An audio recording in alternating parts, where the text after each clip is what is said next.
बाद जहाँ छत्तीसगढ़ के जबल पद यात्रा खारूनदाई के अंगना में प्रवेश होने वाला है।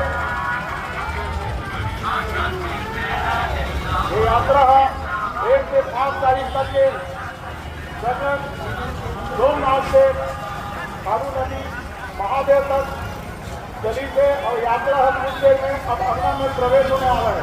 बोलो खारूनदाई की, खारूनदाई की जोहार छत्तीसगढ़, जोहार छत्तीसगढ़, बोल छत्तीसगढ़ माता की, छत्तीसगढ़ माता की।